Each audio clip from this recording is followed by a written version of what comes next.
Dan kita sudah menyampaikan sikap yang sama bahwa niatan untuk melakukan revisi terhadap undang-undang ya untuk kemudian digabungkan menjadi dalam satu payung hukum undang-undang atau omnibus law ya undang-undang sistem undang-undang nomor 20 tentang Sisdiknas, kemudian undang-undang 12 tentang undang-undang 14 tahun guru dan dosen ya, kemudian inilah yang kemudian disikapi oleh APISI.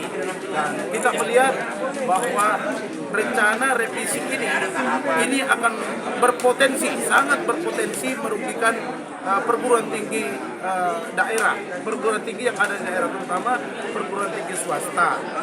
Sikap kita tadi jelas bahwa kita akan mengawal ini aspirasi dan beruntung ya DPR RI sudah tidak lagi memasukkan dalam program legislasi nasional.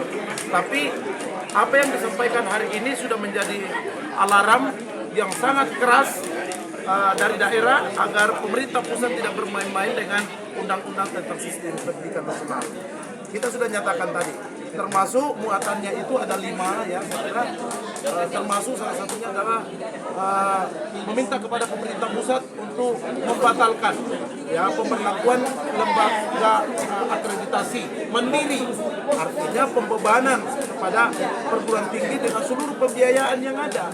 Dari mana kondisi perguruan tinggi kita di Sulawesi Barat ini kan kau tahulah, anak-anak kita, adik-adik kita yang kuliah di sana itu adalah rata-rata berlatar belakang ekonomi lemah.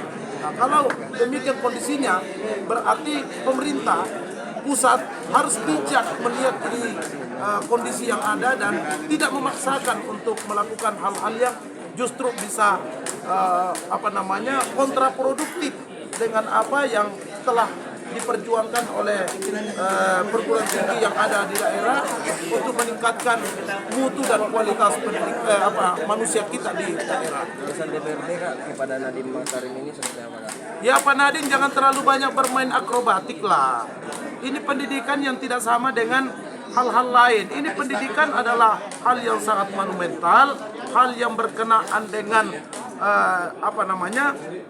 bagaimana melihat masa depan negeri ini.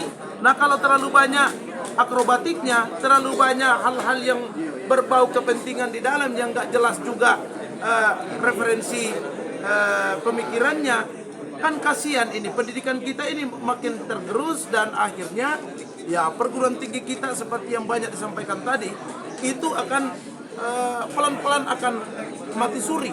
Dan kalau ini yang terjadi, saya kira yang rugi ini adalah negeri ini, bangsa ini yang akan mengalami kerugian besar. Kalau tidak kuat harus mundur Pak. Ya kalau memang seperti ini Nadiem Makarim terus mengeluarkan kebijakan yang syarat dengan polemik, yang menimbulkan kegaduhan, tidak ada baiknya Pak Menteri ini segera mengundurkan diri daripada terus menimbulkan masalah. Tolonglah Pak Menteri ini jangan melihat sesederhana itu pendidikan kita ini kompleks masalahnya, dan saya yakin Pak Menteri juga ini tidak intens berkomunikasi dengan perguruan tinggi yang ada, terutama ya kan ada Kopertis sebagai jalur koordinasi pembinaan dan seterusnya. Inilah susahnya kita, karena kalau menterinya itu nggak ngerti tentang pendidikan, tiba-tiba menjadi pengambil kebijakan, ya inilah jadinya sekarang kegaduhan.